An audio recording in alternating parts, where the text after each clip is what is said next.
বিশ্বনবী যখন মক্কা থেকে মদিনায় হিজরত করে আসলেন, মদিনার অলিতে গলিতে আনন্দের বন্যা বয়ে গেল। তলা আল বাদরু আলাইনা বলে সবাই বিশ্বনবীকে বরণ করে নিল, সবাই বিশ্বনবীর সাথে দেখা করতে আসলো। সবাই যখন আনসারী নারী পুরুষরা দেখা করতে যায়, আমার আম্মাও বলল, আনাস, মক্কা থেকে বিশ্বনবী এসেছে, চলো তোমারে নিয়ে দেখা করতে যাই। আনাসের মা আনাস রাদিয়াল্লাহু তাআলা আনহু যখন খুব ছোট্ট, তিনি যে দেখে মানুষের ভিড়ে আনাসকে নিয়ে সামনে যাওয়া যায় না, আর তিনি দেখলেন মদিনার অলিতে গলিতে মানুষের ভিড়, আনসারী আবাল বৃদ্ধ বনিতা নারী পুরুষ সবাই বিশ্বনবীর সাথে দেখা করছে। আর যারাই দেখা করছে হাতে কোনো না কোনো হাদিয়া নিয়ে বিশ্বনবীর সাথে দেখা করতেছে। সুবহানাল্লাহ কইবেন না? আনসারী যত সাহাবারা বিশ্বনবীর সাথে দেখা করতে এসেছে, কি নিয়ে আসছে? কথা কয় না? তাহাদাও তাহাব্বু, হাদিয়া দাও, একে অপরকে হাদিয়া দাও। তোমাদের মধ্যে ভালোবাসার বন্ধনকে বাড়িয়ে দিবে কে? আনাসের মা বললেন, আমি মানুষ ধাক্কাতে ধাক্কাতে বিশ্বনবীর সামনে পর্যন্ত গেলাম, যে দেখি সবাই বিশ্বনবীর হাদিয়া দেয়। আমি বিশ্বনবীর সামনে যে কাঁদো কাঁদো সরে বললাম, ইয়া রাসূলুল্লাহ, ইয়া হাবিবাল্লাহ, লাম ইউবকি রাজুলুন ওয়ালা ইমরাআতুন মিনাল আনসার ইল্লা ক্বাদ আতহাফাকা বিতুহফা। ও নবী, আমি দেখতে পেয়েছি আনসারী এমন কোন নারী নাই, এমন কোন পুরুষ নাই যে আপনাকে আপনার হাতে কোনো না কোনো হাদিয়া দেয় নাই। ওয়া ইন্নী লা আকদিরু আলা যালিকা মা উতহিফুকা বি। কিন্তু ইয়া রাসূলুল্লাহ, ইয়া হাবিবাল্লাহ, আমার কাছে তো কোনো টাকা নাই, আমার কাছে কোনো পয়সা নাই, আমার ঘরে এমন কোন জিনিস নাই যেই জিনিসটা আমি আপনারে হাদিয়া দেব, ইল্লা ইবনি হাদা, আমার এই নার ছেড়া ধন কলিজার টুকরা সন্তান আনাস ছাড়া। ও আখিরি জামানার পয়গম্বর, আমি আমার কলিজার টুকরা আনাসকে আপনারে হাদিয়া দিয়ে দিলাম।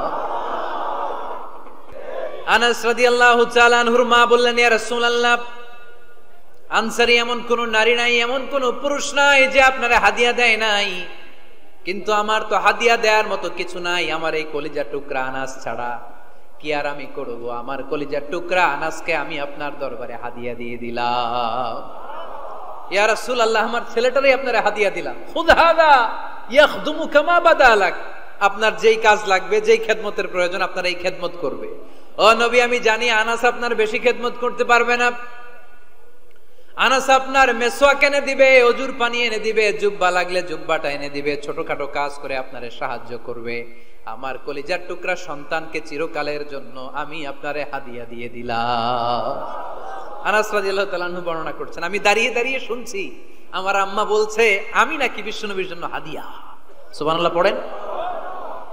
এবার খেদমত শুরু করলো সাইয়েদনা আনাস। ছোট্ট মানুষ কি আর করবে, কতটুকু খেদমত আর করতে পারবে? বিশ্বনবীর মেসওয়াকটা এনে দেয়। সুবহানাল্লাহ পড়েন।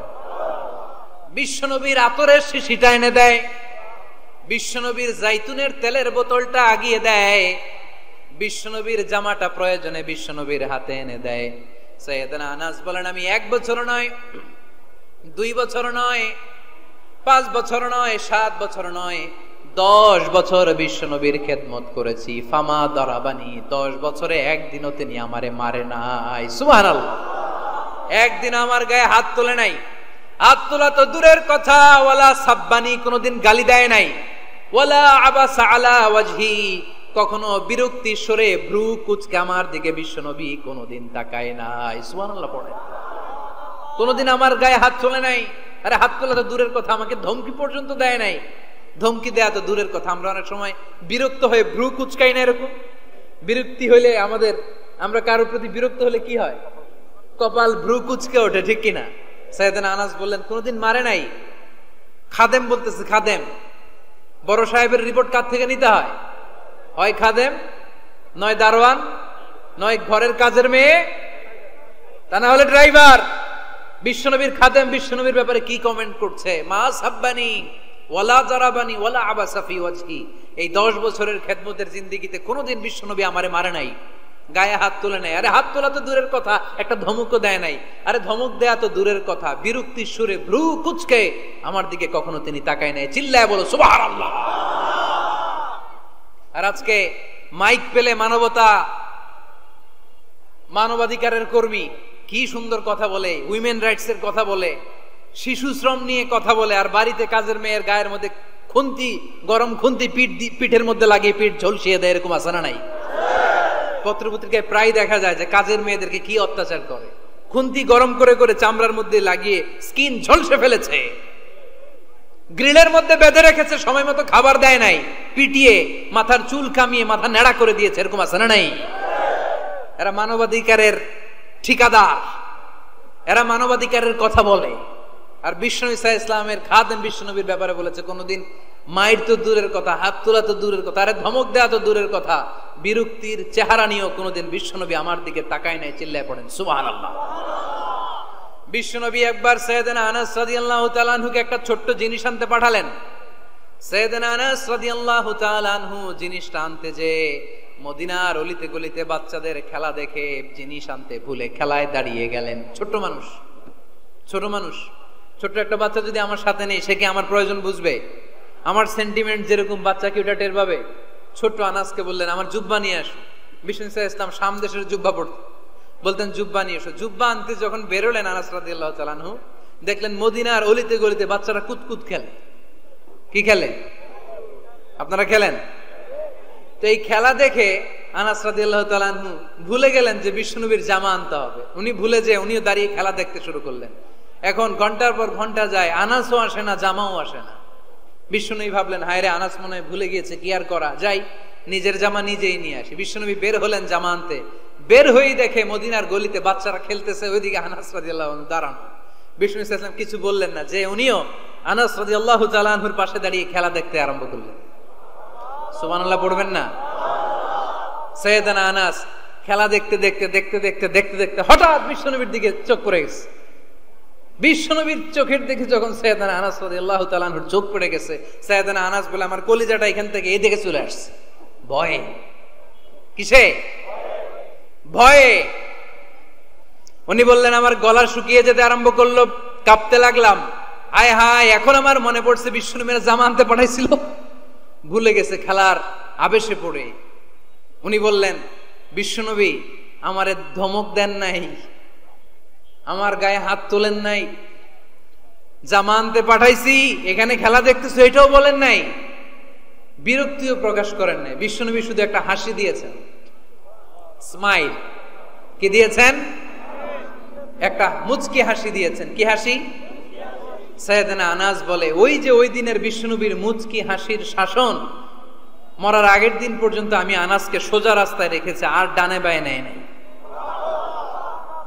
শাসন করতে জানলে লাঠি লাগে না, শাসন করতে জানলে ধমক লাগে না, শাসন করতে জানলে পিট্টি দেয়া লাগে না, মুচকি হাসি দিয়েও শাসন করা যায় কি যায় না?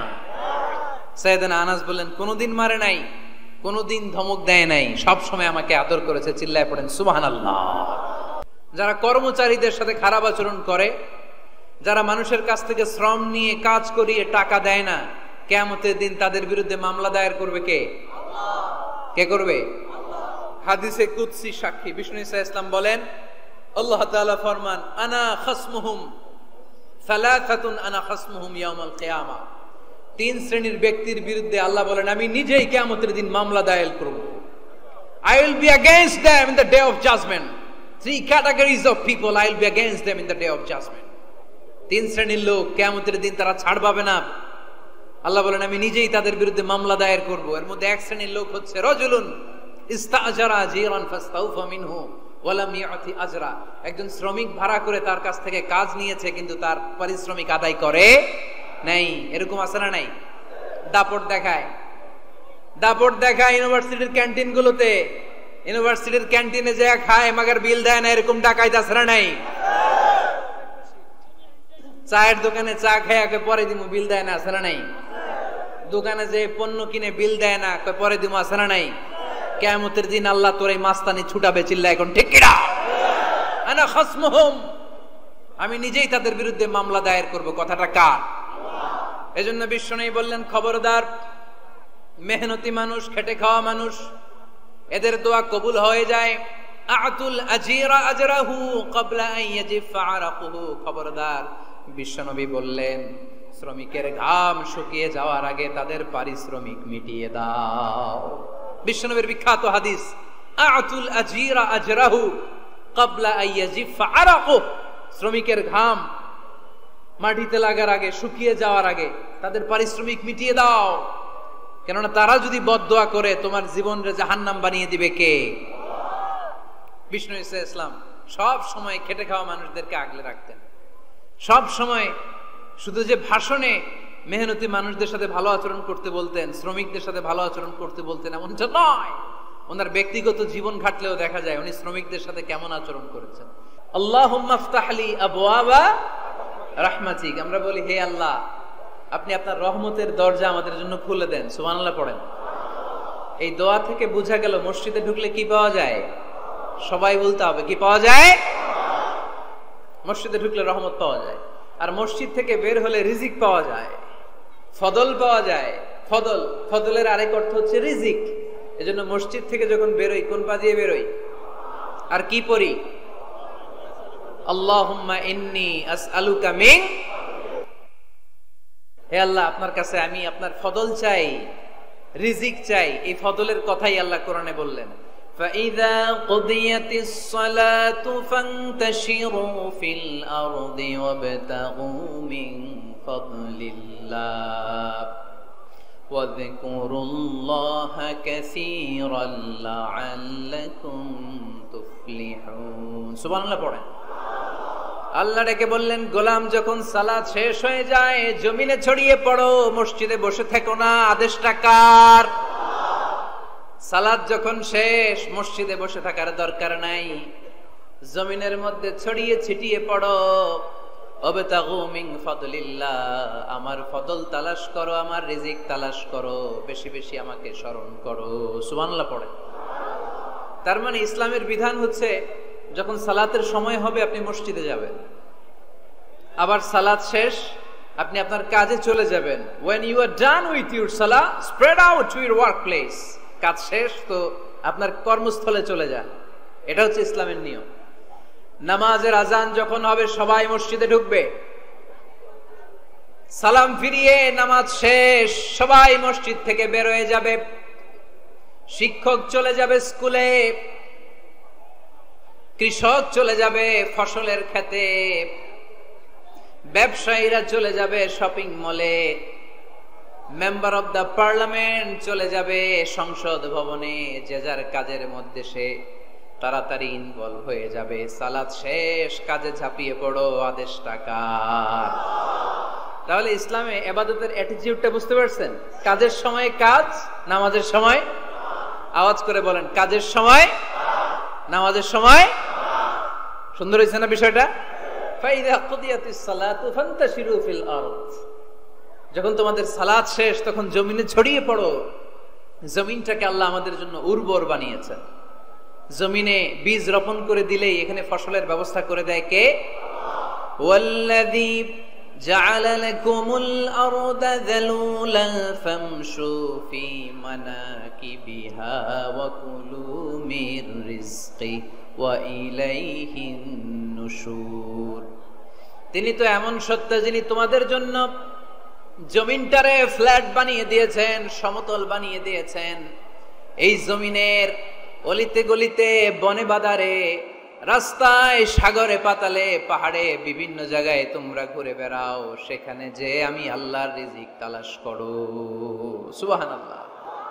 এই জমিনটাকে আল্লাহ সাহালাতুল মাসালেক, চলার জন্য সহজ বানিয়ে দিয়েছেন। ফ্ল্যাট, উঁচু নিচু নাই। এই যে লক্ষ্মীপুরের আজকে এই যে প্যান্ডেলের এখানে উঁচু নিচু আছে, আজকে এইখানে যদি উঁচু হতো ওইখানে নিচু হতো, আমরা ঠিক মতো দেখতে পারতেন? বিমান থেকে এটা খুব সুন্দর দেখা যায়, জমিনটা খুব ফ্ল্যাট দেখা যায়, সমতল। এই সমতল হওয়ার কারণে এখানে চাষাবাদের সুযোগ সুবিধা করে দিয়েছে কে? তাহলে বোঝা গেল এই জমিনটা সমতল এবং উর্বর, ভেরি ফার্টাইল ল্যান্ড। আমাদের সালাত শেষ আমরা কাজে চলে যাব, আবার আজান হলে মসজিদে ঢুকে যাব। এটাই হচ্ছে ইসলামের নিয়ম। সাইয়েদনা ওমর ফারুক যখন মসজিদে নববীর ইমাম, তিনি ইয়ামান দেশের কিছু লোকদের সাথে সাক্ষাৎ করলেন। কোন দেশের? ইয়ামান, যুদ্ধ বিধ্বস্ত একটা দেশ এখন। প্রাচীন নগরী হাদ্রামাউত বা আলাবাক, এই ইয়ামান দেশের কিছু লোকের সাথে তিনি সাক্ষাৎ করলেন। তারা গোল হয়ে বসে থাকে, নামাজের পরে যায় না, বসে বসে সুবহানাল্লাহ পড়ে, আলহামদুলিল্লাহ পড়ে জিকির করে। ওমরে ফারুক ভাবলেন দেখি পরের ওয়াক্তে কি হয়। উনি আসরের নামাজে ইমামতি করতে আসলেন, এসে দেখলেন ইয়ামানের লোকেরা মসজিদের বারান্দায় আশেপাশে বসে আছে, সবাই যায়, এরা যায় না। মাগরিবের সালাতে উনি ইমামতি করতে আসলেন, ওমরে ফারুক নামাজ শেষ করে দেখলেন সবাই চলে যায়, কিন্তু ইয়ামানের লোকগুলো যায় না। এশার সালাত পর্যন্ত তিনি ওয়েট করলেন। এশার নামাজ পড়ে চলে যাওয়ার সময় ওমরে ফারুক দেখলেন সবাই নামাজ পড়ে কাজে চলে যায়, কিন্তু ইয়ামান দেশের লোকগুলো যায় না। ওমরে ফারুক বললেন, মা বালুকুম মা খাতবুকুম, ঘটনা কি, কি হয়েছে তোমাদের? সবাই নামাজ পড়ে চলে যায়, কাজে যায়, তোমরা যাও না কেন? এখানে কি করো? ইয়ামানিরা বলতে শুরু করলো, নাহনু আল মুতাওয়াক্কিলুনা আলাল্লাহ, আমরা এখানে আল্লাহর উপর তাওয়াক্কুল করে বসে আছি। ওমরে ফারুক অবাক হলেন, আনতুম আল মুতাওয়াক্কিলুনা ফিল্লাহ, তোমরা আল্লাহর উপর তাওয়াক্কুল করে বসে আছো? তো এই যে সারাটা দিন ঘাপটি মেরে এখানে বসে থাকলে তোমাদের খাবার আসে কোত্থেকে? উপার্জন হয় কি করে? ইনকাম আসে কোত্থেকে? রুজি রুটি হয় কোত্থেকে? ইয়ামানি লোকগুলো বললো, আমরা এখানে বসে বসে জিকির করি, তেলাওয়াত করি, বুজুর্গের মতো বসে থাকি, আমাদের বুজুর্গিয়া জিকির দেখে আশেপাশের লোকেরা এসে আমাদেরকে খাবার দিয়ে যায়। ওমরে ফারুক বললেন, সর্বনাশ, তাইলে তো তোমরা আল মুতাওয়াক্কিলুনা ফিল্লাহ নও, তোমরা হচ্ছে আল মুতাওয়াক্কিলুনা আলা বা'দিকুম বা'দা, একে অপরের উপর নির্ভরশীল। যারা প্লেটে করে খাবার নিয়ে আসে তোমরা তাদের উপর তাওয়াক্কুল করছো, কারণ তারা যদি প্লেট ভরে খাবার নিয়ে আসে তোমাদের পেটে কোনো দানা পানি পড়বে না। তোমরা আল্লাহর উপর মুতাওয়াক্কিলুনা আলাল্লাহ নও, তোমাদের সাধ্যের সবটুকু করার পরে তারপরে তোমরা তাওয়াক্কুল করবে। কি সুন্দর ইসলাম! এক সাহাবী বললেন, ইয়া রাসূলুল্লাহ, আমি উটে চড়ে এসেছি, তো আপনি তো আমাদেরকে তাওয়াক্কুলের ওয়াজ করেছেন, আমি উটের রশিটা গাছের মধ্যে না বেঁধে যদি শুয়ে থেকে আল্লাহর উপর তাওয়াক্কুল করি, উটটা থাকবে না? বিশ্বনবী বললেন, না, তোমার উট থাকবে না, আগে রশি দিয়ে উটটা বাঁধো, ইআকিলহা সুম্মা তাওয়াক্কাল আলাল্লাহ, আগে টাইট করে রশি দিয়ে গাছের সাথে উটের রশিটা বাঁধো, এরপর আল্লাহর উপর তাওয়াক্কুল করো। এইটার নাম তাওয়াক্কুল। চিল্লায় বলেন ঠিক কিনা? আপনার পার্টটা আপনার করতে হবে, আপনার যে রোল, এই রোলটা প্লে করতে হবে। আপনার সর্বোচ্চটুকু করার পরে আমরা তাওয়াক্কুল করি একজনের উপর। চিল্লায় বলেন তিনি কে?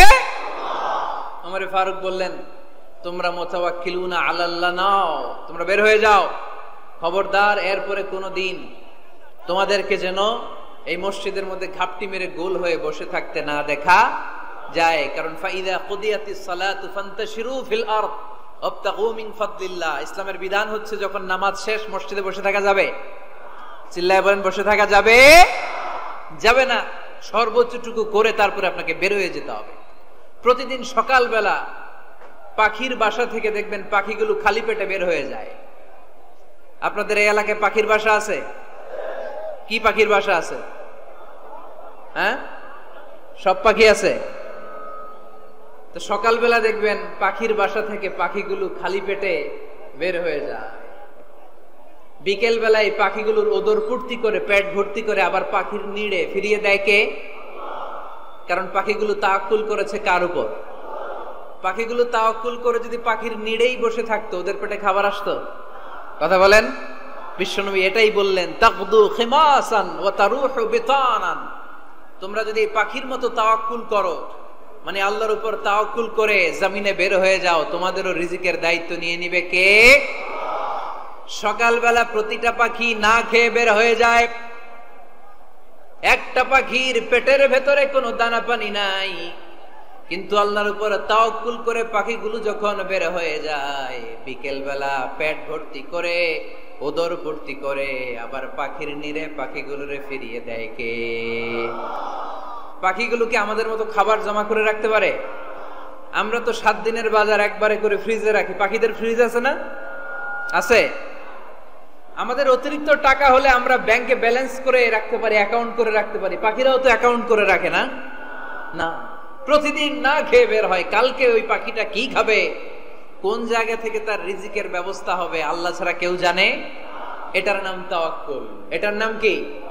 আমাদের সাধ্যের, আমাদের ক্যাপাসিটি, আমাদের ক্যাপাবিলিটির সবটুকু করে আমরা তাওয়াক্কুল করি একজনের উপর। চিল্লায় বলেন তিনি কে? এজন্য ইসলাম আমাদেরকে শিখায় সালাত যখন শেষ বের হয়ে যাও, কাজে নেমে পড়ো। কাজে কোনো লজ্জা নাই, পরিশ্রমে কোনো লজ্জা আছে? যিনি রিক্সা চালায় এতে তার কোনো লজ্জা আছে? দিনমজুর, কুলি, ঠেলা গাড়ি চালায়, ছোট্ট ব্যবসা করে, এতে কোনো লজ্জা আছে? লজ্জা নাই। খেয়াল রাখবেন, লজ্জা হচ্ছে অলসতায়। লজ্জা কিসে? বিষ্ণু ঈসা ইসলাম বলেছেন, মা আকালা আহাদুন তুআমান কাত্তু খায়রুম মিন আইয়াকুলা মিন আমালি ইয়াদি। নিজ হাতে উপার্জিত খাবারের চেয়ে, অর্থের চেয়ে শ্রেষ্ঠ খাবার পৃথিবীর কোন মানুষ কোনদিন ভক্ষণ করে নাই। চিল্লায় কোন সুবহানাল্লাহ। শ্রেষ্ঠতম খাবার নিজ হাতে উপার্জিত খাবার। ঘাম জড়িয়ে যে অর্থ উপার্জন করা হয়, যে ইনকাম করা হয়, এটা হালাল। আর হালাল খেয়ে দোয়া করলে কবুল করে কে? এজন্য খেটে খাওয়া মানুষ, শ্রমজীবী মানুষ আর মেহনতি মানুষদেরকে বিশ্বনবী খুব ভালোবাসতেন। তারা বিশ্বনবীর বন্ধু আর বিশ্বনবী ছিল তাদের বন্ধু। সুবহানাল্লাহ পড়েন। এত ভালোবাসতেন বিশ্বনবী খেটে খাওয়ার মেহনতি মানুষদেরকে। সব সময় বিষ্ণু ইসলাম তাদের জন্য দোয়া করতেন। এজন্য যারা খেটে খায় তারা কপালওয়ালা, তারা মুস্তাজাবুদ দাওয়া। তারা কি? মুস্তাজাবুদ দাওয়া মানে এমন ব্যক্তি যে ব্যক্তি দোয়া করতে দেরি হয় কিন্তু দোয়া কবুল হতে দেরি হয় না। আপনারা এখানে ব্যবসা করেন কে কে? দেখি তো, হাত তোলেন তো। ব্যবসা, মাশাআল্লাহ, অনেক ব্যবসায়ী আছে তো দেখি। আচ্ছা, হাত নামান। চাকরি করেন কে কে? চাকরি, চাকরিও তো অনেক করে দেখি, হাত নামান। প্রবাসী, ছুটিতে দেশে আসছেন। হুজুর আমি আছি, কই? আপনি দেখতে আসছেন? মাশাআল্লাহ। কোন দেশে থাকেন? সৌদি আরব। আলহামদুলিল্লাহ। সৌদিতে ভাল লাগে নাকি সৌদি স্বপ্নের দেশ, খাটতে খাটতে জীবন শেষ? ইনশাআল্লাহ। আচ্ছা, ইউনিভার্সিটির স্টুডেন্ট আছো কারা কারা দেখি? মাশাআল্লাহ, হাত নামাও। ক্লাস 5 থেকে ইন্টারমিডিয়েট পর্যন্ত পড়াশোনা করতেছো, অথবা দাখিল আলিম পর্যন্ত, কারা কারা দেখি? মাশাআল্লাহ, হাত নামাও, হাত নামাও। একবারও যারা হাত তোলেন না এবার তারা হাত তোলেন। আপনারা কি করেন? হ্যাঁ, বেকার।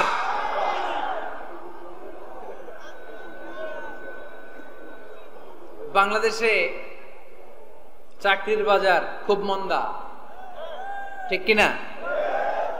বাংলাদেশ ইন্ডিয়াতে চাকরি পেতে অনেক কষ্ট। সামান্য একটা পদের জন্য যেখানে চেয়েছে ক্লাস 8 পাস, এখানে ডবল মাস্টার ডিগ্রি অ্যাপ্লাই করছে কয়েক লক্ষ। এজন্য আমাদেরকে উদ্যোক্তা হতে হবে। You have to be the entrepreneur. আমাদের উদ্যোক্তা দরকার, বেশি বেশি নতুন নতুন উদ্যোক্তা। নিজেই এমন আইডিয়া নিয়ে আসবে যে আইডিয়া বিক্রি করে দুর্দান্ত আইডিয়া দিয়ে তুমি পুরো দেশ কাঁপিয়ে দিতে পারো। পারা যাবে না লক্ষ্মীপুরের ছেলেরা? আইডিয়ার অনেক দাম। You have to generate new ideas. নতুন নতুন আইডিয়া এনে মানুষ গোটা বিশ্বকে তাক লাগিয়ে দিচ্ছে। এই যে গত কয়েক বছর আগে কারের একটা রাইড চালু হয়েছে, নাম হয়েছে উবার। কি নাম? ঢাকায় যারা চলাফেরা করেন তারা হয়তো চড়েছেন। উবারের নাম শুনছেন না? কি করে জানেন? নিজেদের ব্যবসা নাই, পুঁজি নাই, পাত্তি নাই, অফিস নাই, কিচ্ছু নাই, কোটি কোটি টাকা হাতায় নিচ্ছে। Just idea, just they are generating new ideas. নতুন নতুন আইডিয়া দিয়ে গোটা বিশ্ব কাঁপিয়ে নিয়েছে একটা মোবাইল অ্যাপস এর মাধ্যমে। কিসের মাধ্যমে? Mobile apps. একটা কোম্পানি খুলেছে, গোটা বিশ্বের সব প্রাইভেট কারওয়ালারা ওইখানে রেজিস্ট্রেশন করে আপনি মোবাইলে কোথায় যাবেন, কোত্থেকে যাবেন লিখবেন, গাড়ি আপনার বাড়ির সামনে এসে হাজির। তার একটা পার্সেন্টেজ ওই উবার কোম্পানি পায়। ইউনাইটেড স্টেটস অফ আমেরিকার একটা স্টেট আছে সান ফ্রান্সিসকো, ওইখান থেকে শুরু করছে। 775টা সিটিতে ওদের অপারেশন আছে। বাংলাদেশে ঢাকাতেও আছে। আমি মালয়েশিয়াতে থাকি, ওখানেও আছে, ওখানেও আমরা চড়ি। প্রায় 63টা দেশে ওদের কাজ বাজ আছে। গত বছরে 2018 সালে ওদের প্রফিট ছিল, রেভিনিউ ছিল 11.27 billion US dollar, 11.27 US billion dollar. Just they are selling their ideas. নতুন নতুন আইডিয়া দিয়ে গোটা বিশ্ব কাঁপাচ্ছে। এই উবার যখন চালু হলো আমি তখন মালয়েশিয়ায়, শুনলাম বাংলাদেশে নতুন আর একটা বাইর হইছে, পাঠাও। কি নাম? এটা বোধহয় সারা বাংলাদেশ ব্যাপী হয় নাই, 3টা জায়গায়, সিলেটে, চট্টগ্রামে আর ঢাকায়। এরা আরো চালাক, বাংলাদেশের ছেলেপেলেদের মাথায় চিকন চিকন অনেক বুদ্ধি। এরা ভাবলো এই উবার দিয়ে আর আমরা কত আগাবো, আমাদের গাড়ি আরো ছোট করতে হবে। এরা মোটরসাইকেল রাইড দেওয়া শুরু করছে। জ্যামের শহর ঢাকা, চিপা চাপা দিয়া এরা আপনারা নিয়ে জায়গা মতো পৌঁছাই দেবে। তো এই যে উবারের পরে আমাদের ছেলেরা বানাইলো পাঠাও, এরপরে কত কিছু বানাচ্ছে ছেলেপেলেরা, আমি তো এগুলো দেখে অবাক। রকমারি.com নাম শুনছো? বিক্রয়.com নাম শুনছো? ঘরে বসে বসে কোটি কোটি টাকা হাতিয়ে নিচ্ছে তারা, just they are selling their ideas. যেহেতু আমাদের চাকরি কম, ওই চাকরির বাজারে আমরা লাইন দিতে চাই না, আমাদের মেধাকে খাটিয়ে খাটিয়ে আমরা নতুন তরুণ উদ্যোক্তা বানাতে চাই। চিল্লায় বলো ঠিক কিনা? উদ্যোক্তা যত বাড়বে ততই দেশের কল্যাণ হবে। মানুষ তাদের আইডিয়াকে কাজে লাগিয়ে গোটা বিশ্বকে তাক লাগিয়ে দিচ্ছে। আমরা আমাদের সমতল ভূমিতে চাষ করতে চাই না। মালয়েশিয়াতে একটা এলাকা আছে ক্যামেরুন হাইল্যান্ড, ওরা পাহাড়ের মধ্যে চাষাবাদ করে গোটা মালয়েশিয়ার খাদ্যদ্রব্যের অভাবকে মুক্ত করে দিয়েছে। পাহাড়ের মধ্যে ওখানে ফুলের বাগান, ক্যামেরুন হাইল্যান্ড প্রায় 6000 ফিট উঁচু, প্রচন্ড ঠান্ডা। এই ঠান্ডা পাহাড়ে হিল ট্রাক্স এরিয়াতে মালয়েশিয়ার এই ক্যামেরুন হাইল্যান্ডে ওখানে আছে ফুলের বাগান, আছে ফলের বাগান, আছে চায়ের বাগান, ওখানে মধুর চাষ হয়, ওখানে শাকসবজি চাষ হয়, ওখানে অনেক কিছু চাষাবাদ হয়। ওই ফলমূল শাকসবজি দিয়ে গোটা মালয়েশিয়ার 14টা স্টেটে যত শাক সবজি ফলমূল লাগবে ওরা আঞ্জাম দেয়। আর আমরা আমাদের সমতল ভূমিতে চাষ করতে চাই না। আমরা চাষাবাদকে খুব লজ্জা মনে করি, এটা ভুল আইডিয়া। আমাদের যে এলাকা যেই জিনিসের জন্য বিখ্যাত ওইটাকে আমাদের ব্র্যান্ডিং করতে হবে। লক্ষ্মীপুর কিসের জন্য বিখ্যাত? নারিকেল সুপারি। নারিকেল সুপারি যে পৃথিবীর কত মানুষ, ইন্দোনেশিয়ান লোকেরা মুড়ির মতো খায় নারিকেল আর সুপারি। তো এইটারে আমাদের ব্র্যান্ডিং করতে হবে। যেই দেশে যেটা আছে, যে এলাকা যেই পণ্যের জন্য বিখ্যাত ওইটা আমাদের ব্র্যান্ডিং করতে হবে। আমাদের আদমজির জুট মিল বন্ধ না? ভাওয়ানি জুট মিল বন্ধ। আমাদের পাট শিল্পকে ধ্বংস করে দিয়ে ইন্ডিয়া এখন ওই কটনের পাঞ্জাবি বানায়, জুট কটনের পাঞ্জাবি। আছে না নাই? পুরা বাংলাদেশের মার্কেট এই জুট কটনের পাঞ্জাবি দিয়ে সয়লাভ। আমাদের বাংলাদেশের পাট দিয়ে যদি আমরা মিহি পাঞ্জাবি বানাতে পারতাম, গোটা বিশ্বকে, বিশ্ববাজারকে আমরা দখল করে নিতে পারতাম। ঠিক কিনা? এজন্য আমাদেরকে নতুন নতুন আইডিয়া জেনারেট করতে হবে। চাকরির পিছনে বসে থাকলে চলবে না। আর আজান যদি হয়ে যায় ছুটে যাব মসজিদে, আর নামাজ শেষ হলে আমরা আমাদের কাজের দিকে চলে যাব। চিল্লায় বলেন ঠিক কিনা? যেটাই করব আমরা ভালোভাবে করব।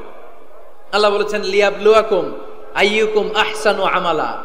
লক্ষ্মীপুরের ভাইয়েরা আওয়াজ করে উত্তর দেন, আওয়াজ করে উত্তর দিতে হবে। জান্নাতে যেতে হলে 100তে কত নাম্বার পেতে হবে? হ্যাঁ, হয় নাই 51। কি নাম তোমার? হ্যাঁ, ফরহাদ। জান্নাতে যেতে হলে 100তে আমার দরকার 51। 100তে কত লাগবে? ফাআম্মা মান সাকুলাত মাওয়াজিনুহু ফাহুয়া ফি আইশাতির রাদিয়া। সেদিন মিজানের পাল্লা যার ভারী হয়ে যাবে সে আনন্দ উৎসবে থাকবে। তো মিজানের পাল্লা ভারী হওয়ার জন্য 100তে আমার কত পাওয়া লাগবে? কত পাওয়া লাগবে?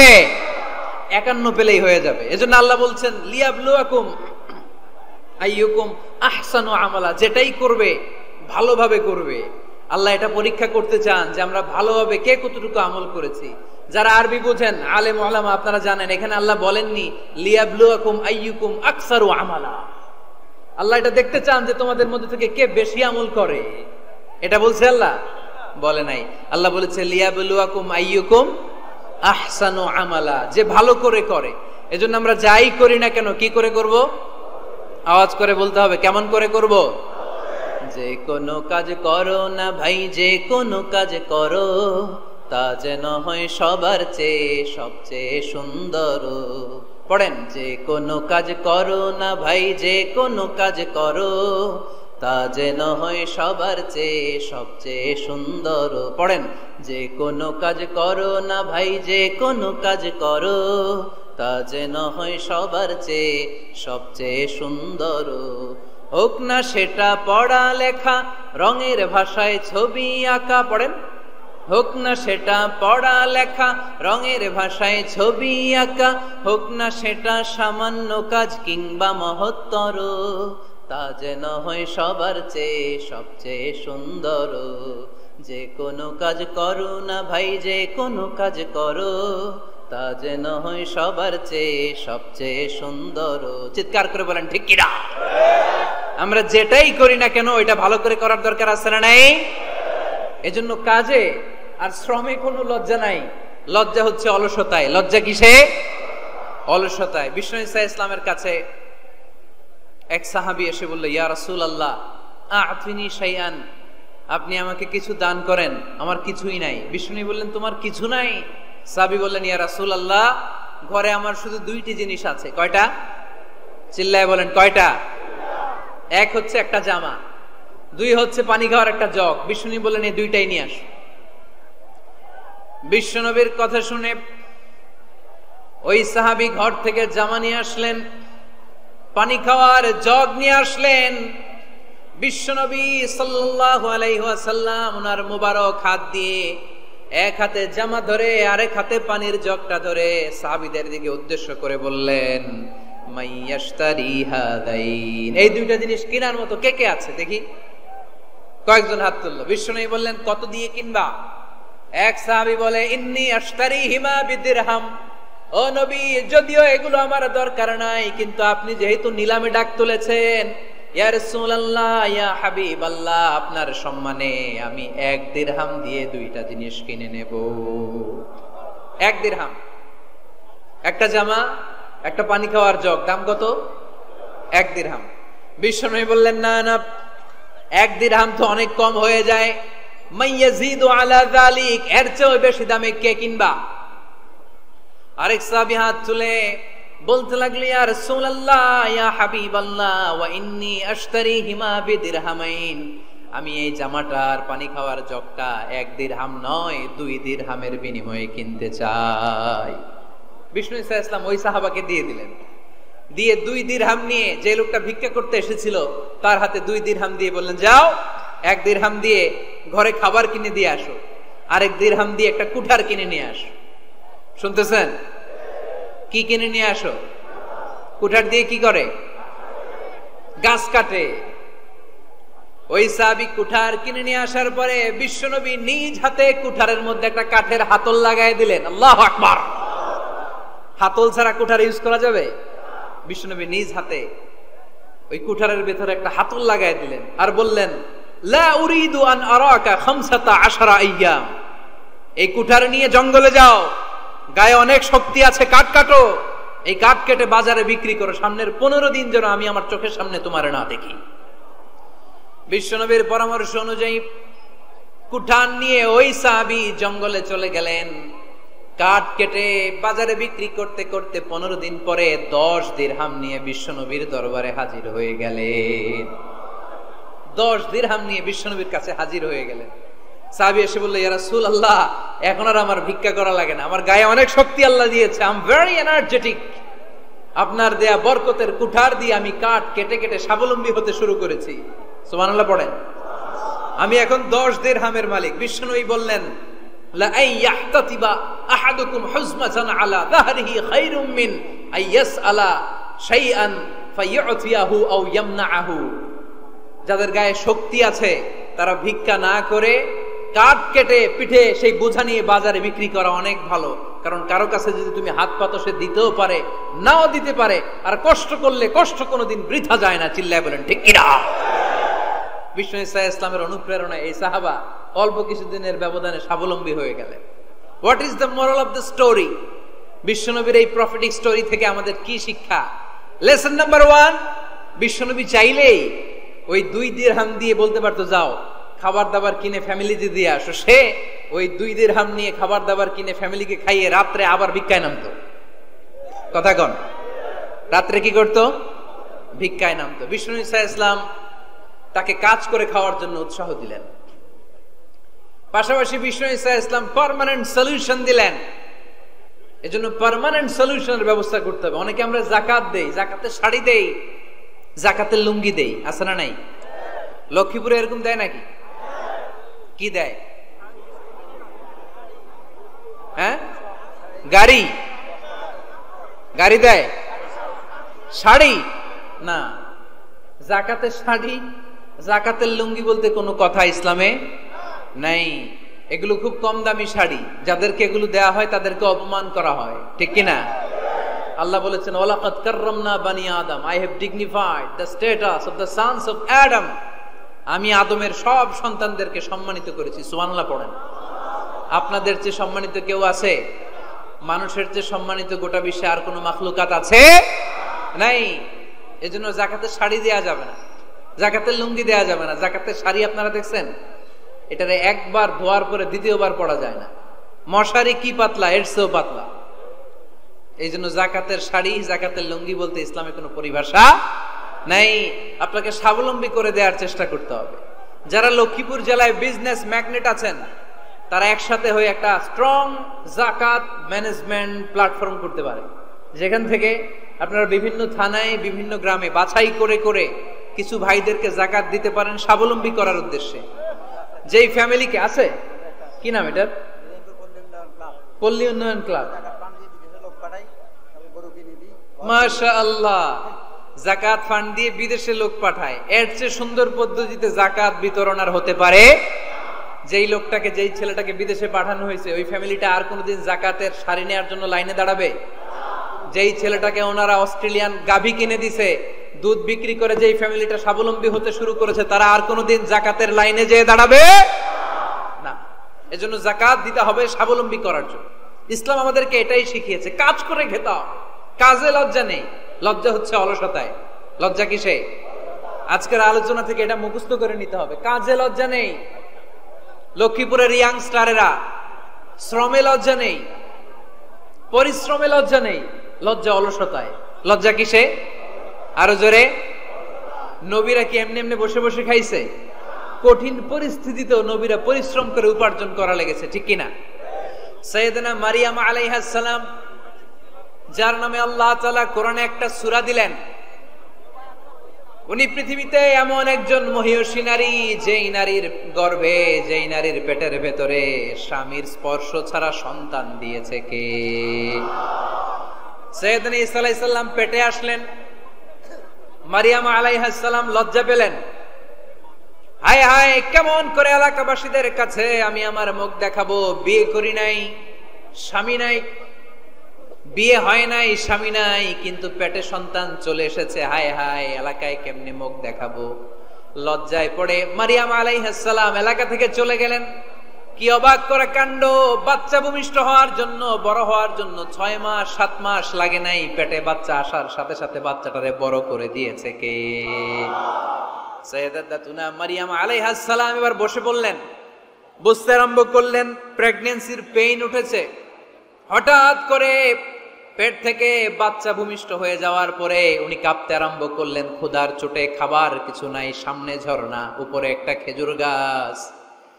সাইয়েদনা ঈসা আলাইহিস সালামকে কোলে নিয়ে মারিয়াম আলাইহিস সালাম মনে মনে ভাবে, হায় রে, কেউ যদি একটু খেজুর পেড়ে দিত, এই ক্ষুধার মুহূর্তে আমি খেজুর খেয়ে পেটের ক্ষুধা নিবারণ করতাম। রব্বুল আলামিন মারিয়ামকে উদ্দেশ্য করে আয়াত নাজিল করে দিলেন, ওয়া হুজ্জি ইলাইকি বিজিযিন নাখলাতি তুসাকিত আলাইকি রতবান জানিয়া। কোরআন সাক্ষী, হুজ্জি ইলাইকি বিজিযিন নাখলা, এর মানে হচ্ছে মারিয়াম, কেউ পেড়ে দিবে না, একটু কষ্ট করে হাতটা উঁচু করে খেজুরের ডালা ধরে ঝাঁকুনি মারো, টসটসে কাঁচা পাকা খেজুর নিচের দিকে পড়বে, তারপর তুমি তুলে খাবে। সুবহানাল্লাহ পড়েন। আল্লাহ চাইলে অটোমেটিক্যালি কারামাত হিসেবে খেজুরগুলো নিচে ফেলতে পারতেন না? কথা কোন? খেজুরগুলো অটোমেটিক্যালি নিচের দিকে পড়ছে? পড়ে নাই। আল্লাহ শিক্ষা দিয়েছে, যেই পরিস্থিতিতে থাকো না কেন, তোমাকে শ্রম ব্যয় করে, কষ্ট করে তোমার উপার্জন করতে হবে, রিজিকের বন্দোবস্ত করতে হবে। চিল্লায় বলেন ঠিক কিনা? ইসলাম আমাদেরকে এটাই শিখিয়েছে, কাজে লজ্জা নাই। আবার বিশ্বনবী বলেন, ইন খামাতিস সাআ ওয়া ফি ইয়াদি আহাদিকুম ফাসিলাতুন, তোমাদের কারো হাতে যদি একটা চারা বীজ থাকে, সে যদি দেখে কিয়ামত হতে শুরু করেছে, ফাইন ইসতাতাআ আন ইয়াগরিসাহা ক্বাবলা আন তাকুমাস সাআ ফালইয়াগরিসহা, কারো হাতে একটা চারা বীজ নিয়ত করেছে চারা বীজটা রোপণ করবে, ইন দ্য মিন টাইম দেখলো কিয়ামত হতে শুরু করেছে। বিশ্বনবী বললেন, যদি তোমার সুযোগ থাকে কিয়ামত হওয়ার আগে চারা বীজটা রোপণ করে দাও। কথা বুঝতে পেরেছেন? আপনার হাতে একটা চারা বীজ, আপনি প্ল্যান করেছেন এই চারা বীজটা রোপণ করবেন। ইন দ্য মিন টাইম দেখলেন কি হওয়া শুরু হয়েছে? ইযা জুলজিলাতিল আরদু জিলজালাহা, দ্য বিগেস্ট আর্থকোয়েক, ভূমিকম্প শুরু হয়েছে, কিয়ামত হয়ে যাবে। বিশ্বনবী বললেন, কিয়ামত হইতেছে ওদিকে, আর তোমার হাতে যদি চারা বীজ থাকে দেরি করো না, কিয়ামত তোমার কাছ পর্যন্ত আসার আগে সুযোগ পেলে চারা বীজটা রোপণ করে দাও। ইসলাম শিখিয়েছে শেষ নিঃশ্বাস পর্যন্ত তোমাকে লড়ে যেতে হবে। এই পৃথিবীতে কেউ কাউকে জায়গা করে দেয় না, জায়গা করে নিতে হয়। এই পৃথিবীটা, the life is not a bed of roses, এটা ফুল বিছানো কোনো ফুল সজ্জা নয়, এটা কণ্টকাকীর্ণ। কেউ আপনার স্পেস করে দিবে না, কেউ আপনাকে সুযোগ করে দিবে না, কেউ আপনার জায়গা করে দিবে না, বরং আপনি জায়গা করে নিলে টাইনা নিচে নামাবে। কথা বলেন? এজন্য কখনো অলসতাকে স্থান দেয়া যাবে। রাসূল বাত্তালি, দুক্কানু শয়তান, অলস মস্তিষ্ক শয়তানের আড্ডা। অলস যদি কেউ থাকে এটারে টেনে বেঁধে কাজে নামাবে, পারা যাবে? আলহামদুলিল্লাহ লক্ষ্মীপুরে এরকম অলস ছেলে পেলে নাই।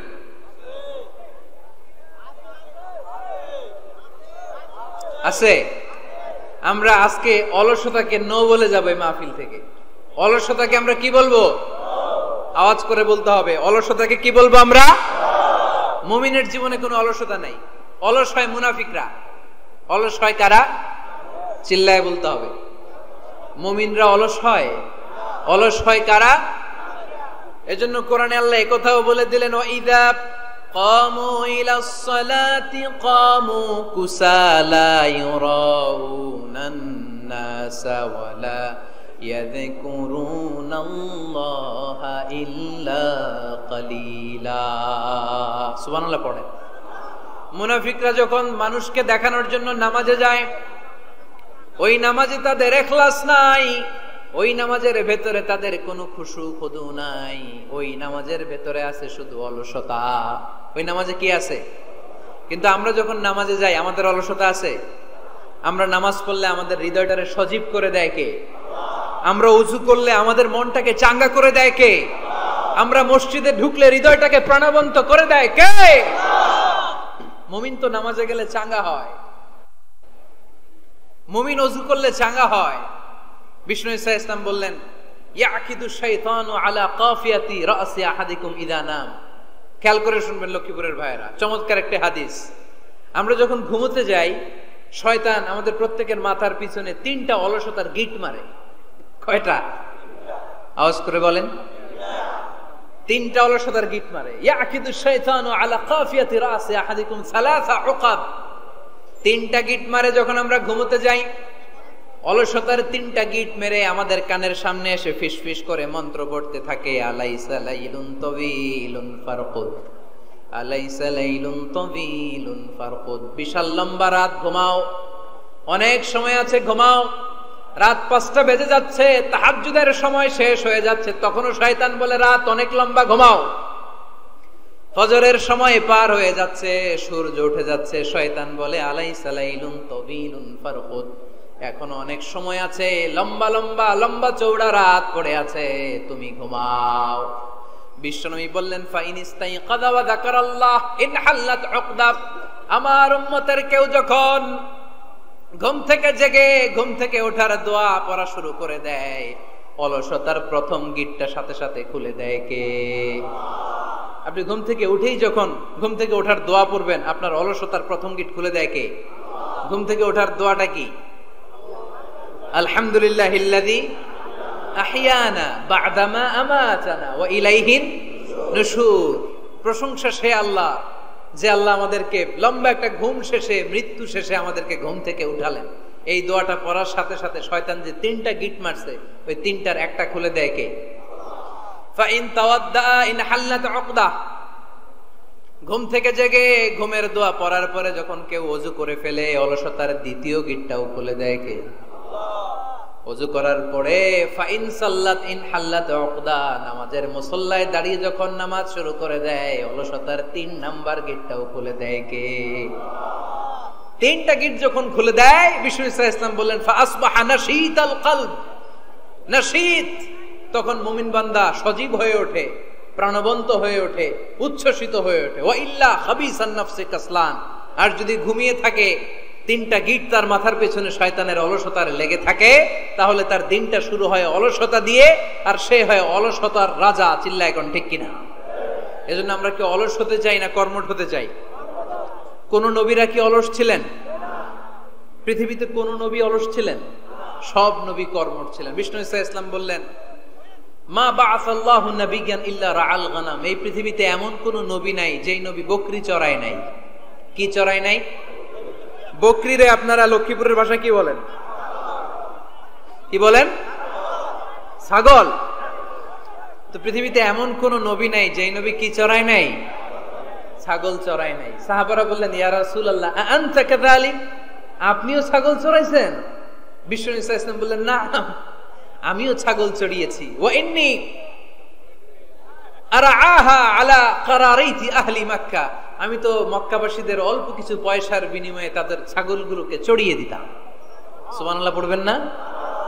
বিষ্ণু ঈসা ইসলাম ছাগল চড়াতেন। ছাগল চড়ানো সহজ কাজ না কঠিন কাজ? কেন?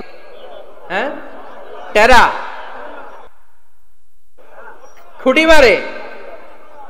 হ্যাঁ, কি করে? বসে থাকতে হয়। তো ছাগল যারা পালে তারা জানে ছাগল পালা কত কষ্ট। ওরে ডানে টান দিলেও কই যায়, রশি ধরে বায়ে টান দিলে কই যায়, সামনে টানলে কই যায়, পিছনে টানলে কই যায়। সারা সপ্তাহ আপনি সময় পান না এটার গোসল করাবেন। ভাবলেন আজকে জুমার দিন আমিও গোসল করি, এটার গোসল করাই। এটারে আপনি পুকুর ঘাটে নিবেন, টান দিছেন, ওর বাপের কিরা, ও 1 ইঞ্চিও সামনে যাবে না। ঠিক কি না? এই টেরা প্রাণী। আল্লাহর কি কি মহিমা! আল্লাহ তাআলা পৃথিবীর সবচেয়ে শ্রেষ্ঠতম মানুষদেরকে ছাগল চড়িয়ে ছেড়েছেন। ঠিক কি না? মা বাআসাল্লাহু নাবিয়্যান ইল্লা রাআল গানাম, এই পৃথিবীতে এমন কোন নবী ছিল না যে নবীরা ছাগল চড়ায় নাই। আল্লাহ বুঝাতে চাইলেন ছাগল চড়ানো অনেক কষ্টের কাজ, অনেক ধৈর্যের প্রয়োজন। এখন নবীরা তোমরা ছাগল চড়াও, কিছুদিন পর ছাগলের চেয়েও টেরা জাতি মানুষ চড়াইতে হবে। মানুষের মধ্যেও টেরা আছে না নাই? ভালো বললে ভালোটা বুঝে না, ডানে যেতে গেলে বায়ে যায়, বায়ে যেতে বললে ডাইনে যায়, এরকম আছে না নাই?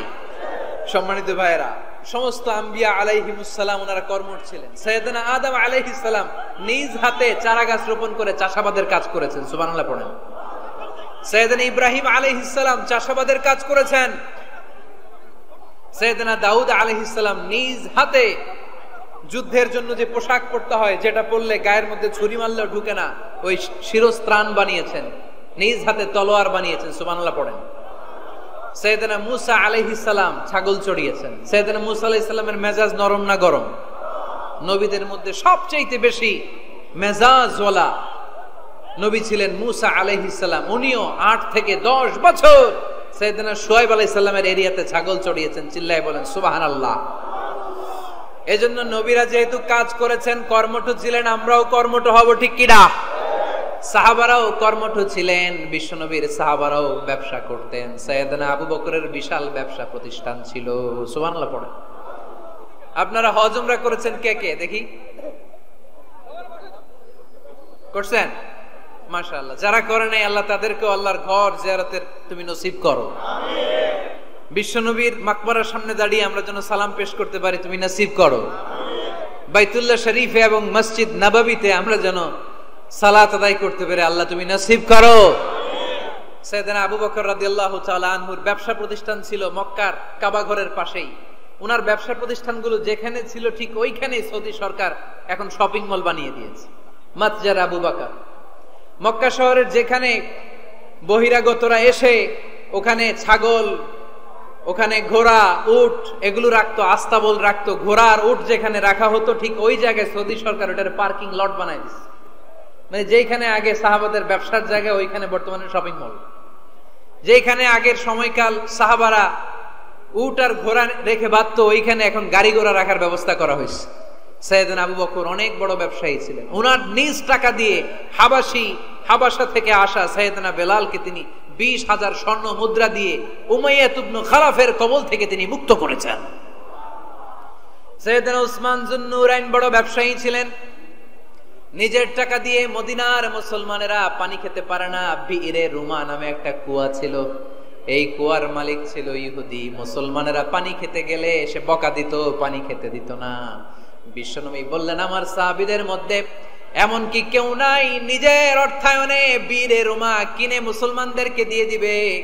সাইয়েদনা উসমান যুন্নুরাইন বলল, ইয়া রাসূলুল্লাহ, আপনার খেদমতে আমি হাজির। মুহূর্তের মধ্যে সাইয়েদনা উসমান যুন্নুরাইন নিজের অর্থায়নে বীরে রুমাটা কিনে মুসলমানদের জন্য সদকা করে দিয়েছে। তো ব্যবসা না করলে, কর্মঠ না হলে, উপার্জন না হলে সদকা করা যাবে? চিল্লায় বলেন, করা যাবে? সুনানে তিরমিজির বর্ণনা, বিষ্ণু ঈসা ইসলাম মক্কা থেকে যত সাহাবারা হিজরত করে মদিনায় এসেছে, মদিনাতে কোন না কোন সাহাবার সাথে বিশ্বনবী ভ্রাতৃত্বের বন্ধনে আবদ্ধ করে দিয়েছে। সুবহানাল্লাহ পড়েন। এজন্য মক্কা থেকে যারা এসেছে এদেরকে বলে মুহাজির, এদেরকে কি বলে? আর মদিনায় যারা ছিল এদেরকে বলে আনসার, এদেরকে কি বলে? আওয়াজ করে উত্তর দিবেন। মক্কা থেকে যারা এসেছে তাদের নাম, আর যারা মদিনার সাহাবী তাদের নাম আনসার। আজকে এই মাহফিলে লক্ষ্মীপুর এর বাইরে থেকে কারা কারা আসছেন দেখি?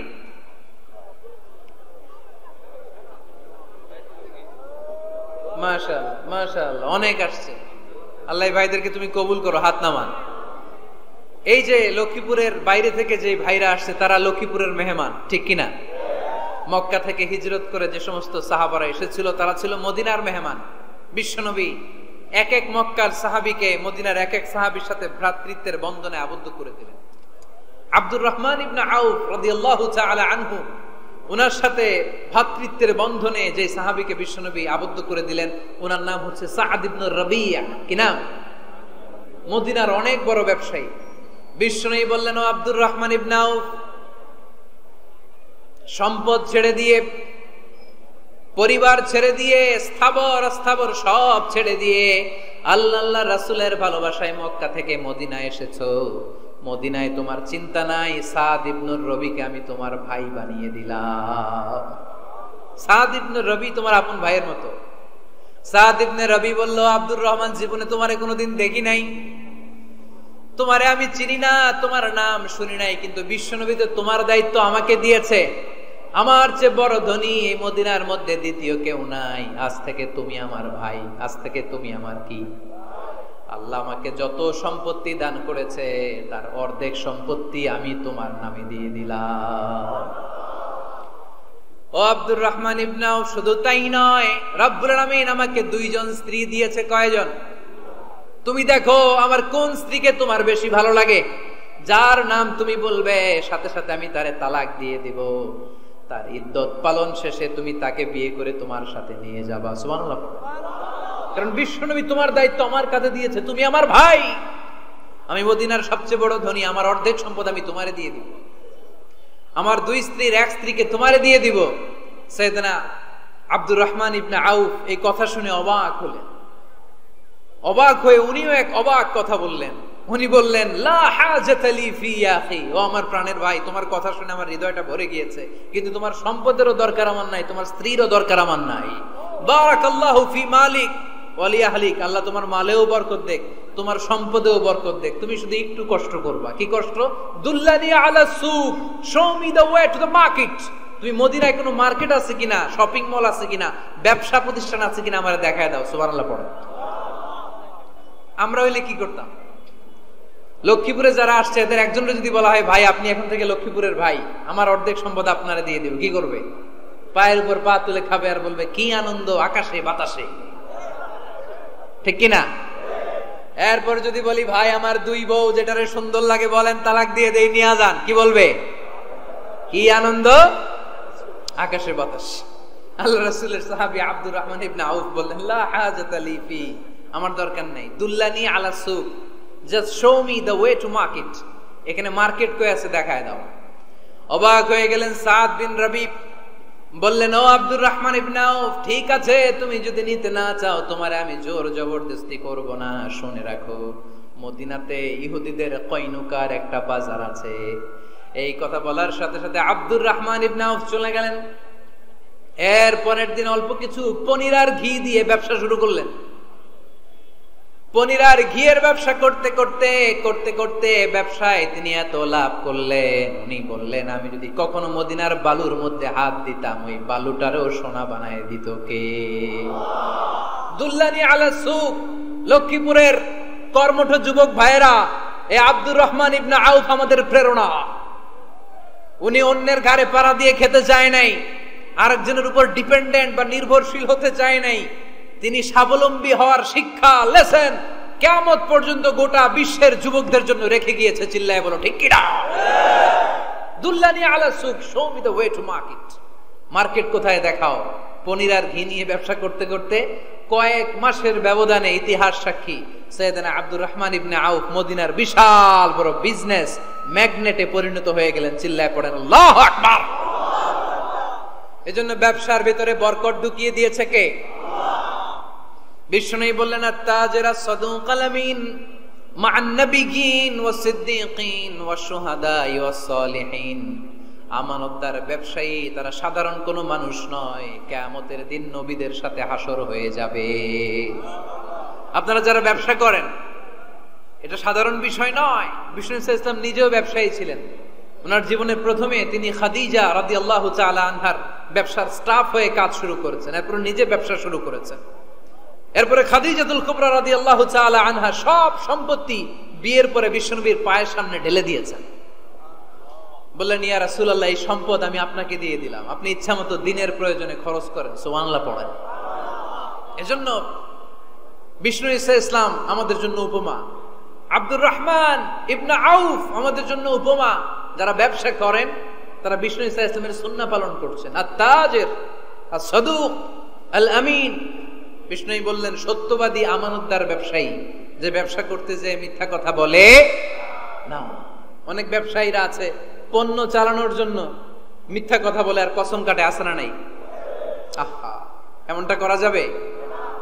সকালবেলা স্ত্রীরে বলে এই গরুগুলা বিক্রি করবো, তুই একটা দাম কত কমো? স্ত্রীরে শিখাই দিচ্ছে এই গরুর দাম তুই 40,000। তো বউ বলে ঠিক আছে, দাম কইলাম 40,000। তো এরপরে বাজারে যখন গরু বিক্রি করতে যায় একজন যখন বলে যে ভাই এটা 30,000 টাকা দিয়ে কিনবো, কয় ভাই আল্লাহর কসম সকালে একজন 40,000 দাম কইছে, আমি দেই নাই। আছে না নাই? কৌশল করে। বউরে শিখাইছে সকালে, কয় তুই দাম কর 40,000। তো বাজারে যে সকালে একজন দাম করছে, দাম করে কইছে 40,000 দেই নাই, আপনার 30,000 কেমনে দেই? এরকম ডাকাইতে আছে না নাই? আলহামদুলিল্লাহ লক্ষ্মীপুরে এরকম লোকজন নাই। আরে নাই, আমি কই নাই, এরা কই আছে। লক্ষ্মীপুরের মানুষ খুব ধার্মিক, আমি জানি। লক্ষ্মীপুর, নোয়াখালী, ফেনী এই বেল্টের লোকজন খুব আল্লাহওয়ালা। এদের মধ্যে আল্লাহওয়ালার সংখ্যা বেশি, এখানে আলেম ওলামা বেশি, এখানে মসজিদ মাদ্রাসা বেশি। এই জন্য এই জেলাগুলোতে আল্লাহর রহমতও বেশি। আল্লাহ তুমি এই জেলার ছেলেপেলেদেরকে, এই জেলার লোকদেরকে তুমি কবুল করো, মা বোনদেরকে তুমি কবুল করো। সম্মানিত ভাইয়েরা, এজন্য আজকের মাহফিল থেকে আমরা যেটা শিখলাম সেটা হচ্ছে পরিশ্রমে কোনো লজ্জা আছে? আমরা কাজ করে খাবো, ঠিক কিনা? Never under estimate any job. যুবক ভাইয়েরা, লক্ষ্মীপুরের যুবক ছেলেরা শুনতেছ? এরকম আওয়াজ করতে হবে, কান খাড়া করে শোনো। Never under estimate any job.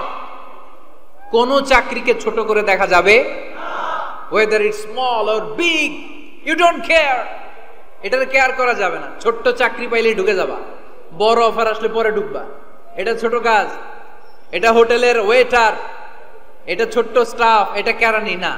কাজ কাজই, কাজের মধ্যে কোনো ছোট বড় নাই। খেটে খাওয়া মানুষকে বিশ্বনবী অনেক সম্মান করতেন। বিষ্ণু ইসলাম খেটে খাওয়া মানুষদেরকে এত ভালোবাসতেন, বিদায় হজের মতো এত গুরুত্বপূর্ণ ভাষণও এই মেহনতি মানুষদের কথা বাদ যায় না। সুবহানাল্লাহ বলবেন না? দিনটা ছিল জুমাবার। বিষ্ণু ইসলাম আরাফাতের ময়দানে দাঁড়িয়ে ঐতিহাসিক একটা ভাষণ দিলেন। এই ভাষণের নাম হলো বিদায় হজের ভাষণ। এই বিদায় হজের ভাষণেও খেটে খাওয়া মানুষের কথা বিশ্বনবী বাদ দেয় নাই। বিশ্বনবী বলেছেন আরিক্কাকুম, খবরদার অধীনস্থ কর্মচারীদের সাথে খারাপ আচরণ করো না। আতঈমুহুম মিম্মা তাকুলুন ওয়াকসুহুম মিম্মা তালবিসুন। খবরদার, মনে রেখো, তোমরা যা খাবে তোমাদের অধীনস্থ কর্মচারীদেরও তা খাওয়াবে, তোমরা যা পড়বে তাদেরও তা পড়াবে। বিশ্বনবী শেষ নিঃশ্বাস ত্যাগ করে যাওয়ার আগে যেই কয়েকটা কথা বলেছিলেন তার মধ্যে মেহনতি মানুষদের জন্য কথা আছে রাড়াই। বিষ্ণু ইসা ইসলাম যখন শেষ নিঃশ্বাস ত্যাগ করবেন তিনি বলেছিলেন, আসসালাত আসসালাত, উম্মতেরা নামাজ নামাজ, নামাজ ছেড়ে দিও না, নামাজ তরক করো না, নামাজ কাজা করো না। আর বলেছিলেন, অমা মালাকাত আইমানুকুম, অধীনস্থ কর্মচারীদের সাথে খবরদার খারাপ আচরণ করো না। যারা কর্মচারীদের সাথে খারাপ আচরণ করে, যারা মানুষের কাছ থেকে শ্রম নিয়ে কাজ করিয়ে টাকা দেয় না, কিয়ামতের দিন তাদের বিরুদ্ধে মামলা দায়ের করবে কে? কে করবে? হাদিসে কুদসি সাক্ষী বিষ্ণু ইসা ইসলাম বলেন, আল্লাহ তাআলা ফরমান, আনা খাসমুহুম সালাসাতুন আনা খাসমুহুম ইয়াউমাল কিয়ামা। তিন শ্রেণীর ব্যক্তির বিরুদ্ধে আল্লাহ বলেন, আমি নিজেই কিয়ামতের দিন মামলা দায়ের করব। I will be against them in the day of judgment. Three categories of people I will be against them in the day of judgment. তিন শ্রেণীর লোক কিয়ামতের দিন তারা ছাড় পাবে না। আল্লাহ বলেন, আমি নিজেই তাদের বিরুদ্ধে মামলা দায়ের করব। এর মধ্যে এক শ্রেণীর লোক হচ্ছে রাজুলুন ইস্তাআজারা জিরান ফাস্তাউফা মিনহু ওয়া লাম ইয়াতি আজরা। একজন শ্রমিক ভাড়া করে তার কাছ থেকে কাজ নিয়েছে কিন্তু তার পারিশ্রমিক আদায় করে নাই। এরকম আছে না নাই? দাপট দেখায়, দাপট দেখায় ইউনিভার্সিটির ক্যান্টিন গুলোতে। ইউনিভার্সিটির ক্যান্টিনে যে খায় মাগার বিল দেয় না, এরকম ডাকাইত আছে না নাই? চায়ের দোকানে চা খায় পরে দিমু, বিল দেয় না, আছে না নাই? দোকানে যে পণ্য কিনে বিল দেয় না, পরে দিমু, আছে না নাই? কিয়ামতের দিন আল্লাহ তোর এই মাস্তানি ছুটাবে, চিল্লা এখন ঠিক কিনা? আনা খাসমুহুম, আমি নিজেই তাদের বিরুদ্ধে মামলা দায়ের করব। কথাটা কার? এজন্য বিশ্বনবী বললেন, খবরদার, মেহনতি মানুষ, খেটে খাওয়া মানুষ, এদের দোয়া কবুল হয়ে যায়। আতুল আজিরা আজরাহু ক্বাবলা আন ইয়াজিফা আরাকুহু। খবরদার, বিশ্বনবী বললেন, শ্রমিকের ঘাম শুকিয়ে যাওয়ার আগে তাদের পারিশ্রমিক মিটিয়ে দাও। বিশ্বনবীর বিখ্যাত হাদিস, আতুল আজিরা আজরাহু ক্বাবলা আন ইয়াজিফা আরাকুহু। শ্রমিকের ঘাম মাটিতে লাগার আগে, শুকিয়ে যাওয়ার আগে তাদের পারিশ্রমিক মিটিয়ে দাও। কেননা তারা যদি বদদোয়া করে তোমার জীবনরে জাহান্নাম বানিয়ে দিবে কে?